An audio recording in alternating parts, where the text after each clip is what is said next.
विरोधकांनी कसा गोंधळ घातला या अर्थसंकल्पीय भाषणाच्या वेळेला ते आपण बघितलं। विरोधक हौदामध्ये आले, बसून राहिले, सतत दादा की दादागिरी नहीं चलेगी अशा घोषणा देत होते। पण खुद्द सत्ताधारी पक्षाचे नेते यावेळेला काय करत होते हे जाणून घेणं सुद्धा मनोरंजक ठरेल। अजित पवार भाषण करत होते आणि सत्ताधारी पक्षाचे काही नेते सभागृहातच गप्पांची मैफल रंगवत होते। काही आमदार उठून इथे तिथे फिरत होते, काही आमदार मागच्या लोकांशी बोलत होते, काही आमदार विरोधकांना टोमणे मारत होते। सत्ताधारी नेत्यांनाही या अर्थसंकल्पाचं गांभीर्य कसं नव्हतं हे या बातमीवरून आपण बघूया। राज्याचे आजी माजी गृहराज्यमंत्री सतेज पाटील आणि रमेश बागवे एकमेकांना टाळ्या देत हास्य विनोदात दंग। महापालिकेत सत्ताधाऱ्यांवर टीका करणारे काँग्रेसचे आमदार राजहंस सिंग अध्यक्षांकडे पाठ करून गप्पा मारण्यात गर्क। कृषी मंत्री राधाकृष्ण विखे पाटील आणि आरोग्य शिक्षण मंत्री विजयकुमार गावित हे तर बराच वेळ गप्पांमध्ये व्यस्त। हे सगळं सुरू होतं अजित पवार यांच्या अर्थसंकल्पीय भाषणादरम्यान। यामध्ये सुद्धा सगळ्यात जास्त चुळबुळ सुरू होती ती बाबा सिद्दीकींची। बसल्या जागेवरून हातवारे करणं, मागील बाकांवरील आमदारांची गप्पा मारणं एवढंच नाही तर जागेवरून उठून इतर नेत्यांबरोबर कानगोष्टी करणं। अगदी या बाबांनी पहिल्या बाकावर बसलेल्या नारायण राणेंना सुद्धा आपल्या चर्चेत ओढून घेतलंच। आता हे सगळं पुढच्या बाकावरील नेत्यांचं वर्तन बघून बॅक बेंचर्स तरी कशाला गप्प बसतील, त्यांच्या सुद्धा एक स्वतंत्र गप्पा रंगल्या। दूरदर्शनचे कॅमेरे लागलेत आणि पूर्ण राज्यामध्ये आपलं हे असंसदीय वर्तन जनतेला दिसतंय याचंही भान या नेत्यांना उरलेलं नसावं। विरोधकांना जो काही हल्लाबोल करायचा होता त्यासाठी अर्थसंकल्पीय भाषणात अडथळे आणण्याची गरज होती का हा तर प्रश्न आहेच, पण या प्रश्नाबरोबरच सत्ताधारी पक्षाच्या नेत्यांना तरी राज्याच्या अर्थसंकल्पाचं महत्त्व उरलंय का हा प्रश्नही उपस्थित झालाय। Bureau report, IBN Lokmat. राज्याच्या अर्थसंकल्पाकडे आजपर्यंत गांभीर्याने बघितलं जात होतं, पण आज हे गांभीर्य अक्षरशः नष्ट झालं। विरोधकांनी गोंधळ घातला, सत्ताधारी कसे गंमत करत होते, सभागृहामध्ये कसे गप्पा मारत होते हेही आपण बघितलं। पण हे चित्र कशामुळे निर्माण झालं यापाठी काही राजकारण आहे का ते आपण बघूया। गोरगरीब निराधार लोकांना मदतीचा हात देणारी योजना म्हणजे संजय गांधी निराधार योजना। पण या योजनेवर सत्ताधारी पक्षांच्याच कार्यकर्त्यांची वर्णी लागते, त्यामुळे या योजनेच्या तालुकाध्यक्ष पदावर स्थानिक आमदारांची वर्णी लावावी अशी मागणी विरोधकांनी लावून धरली होती।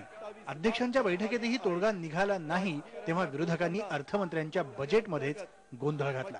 एकंदरीत त्या सरकारची भूमिका जी आहे ते फक्त आपल्या बाळांना सावरण्याची आहे, दुसरे सावत्र आहेत अशी यांची भूमिका आहे आणि म्हणूनच अर्थसंकल्पाच्या वेळेस ज्या प्रतिक्रिया आल्या त्या स्वाभाविक प्रतिक्रिया होत्या। अजितदादांना इंगा दाखवण्याच्या इराद्यानेच विरोधकांनी बजेटच्या वेळी गोंधळ घातला, पण त्याही पेक्षा राष्ट्रवादीच्या नेत्याला कोंडीत पकडण्याचा हा विरोधकांचा प्रयत्न होता। या गोंधळाला काही सत्ताधारी नेत्यांचीच फूस होती, या चर्चेला आता तोंड फुटलंय।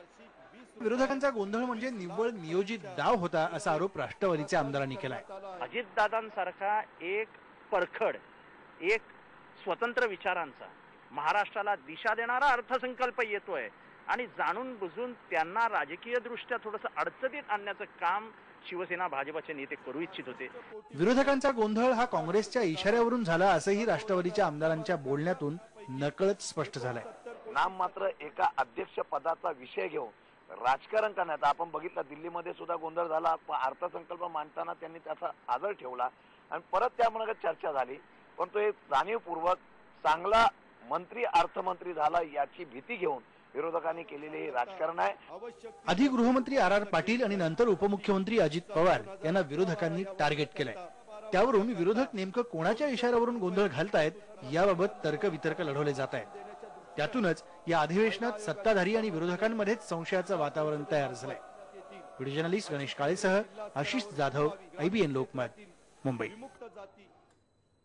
या गोंधळामुळे बजेटचं गांभीर्य कसं नष्ट झालं ते आपण बघितलं, त्यापाठी काय राजकारण होतं ते आपण बघितलं। पण आता प्रत्यक्ष बजेट जे गोंधळामध्ये अजित पवारांनी वाचून दाखवलं त्यामागे काय तरतुदी होत्या ते आपण बघूया। बजेटची वैशिष्ट्य काय आहे ते पडद्यावर बघा। कृषी क्षेत्रापासून सुरुवात करूया। कृषी क्षेत्राचं वैशिष्ट्य पहा, नियमित कर्जफेड करणाऱ्या शेतकऱ्यांना 50,000पर्यंत 0% व्याजानं कर्ज देण्याची घोषणा केली आहे अजित पवारांनी। त्यानंतर 3 लाखापर्यंतच्या कर्जावर फक्त 2% व्याजदर शेतकऱ्यांना आकारला जाणार आहे. सवलतीच्या दरात वीज पुरवठ्यासाठी 2,500 कोटी रुपयांची तरतूद करण्यात आलेली आहे. कृषी संजीवनी योजना ही अजित पवारांनी जाहीर केली. ठरलेल्या मुदतीत वीज थकबाकी देणाऱ्या शेतकऱ्यांना व्याज आणि विलंब आकार दोन्ही माफ करण्याची घोषणाही त्यांनी केली. आता बघूया आरोग्य क्षेत्रामध्ये अजित पवारांनी काय तरतूद केली आहे. आरोग्य, शिक्षण आणि पोषण या 3 क्षेत्रामधली तरतूद आहे. आरोग्य संस्थांच्या विविध हॉस्पिटलच्या वगैरे बांधकामासाठी 241 कोटी 95 लाख रुपयाची तरतूद केली आहे. राष्ट्रीय ग्रामीण आरोग्य अभियानासाठी 166 कोटी रुपयांची तरतूद करण्यात आली आहे. बाल कामगार निर्मूलनासाठी 16 कोटी रुपयांची तरतूद करण्यात आली आहे. अल्पसंख्याक विद्यार्थ्यांना शिष्यवृत्ती देण्यासाठी 48 कोटी रुपये ठेवण्यात आले. आता पुढे कृषी संजीवनी योजना ही अजित पवारांनी जाहीर केली. ठरलेल्या मुदतीत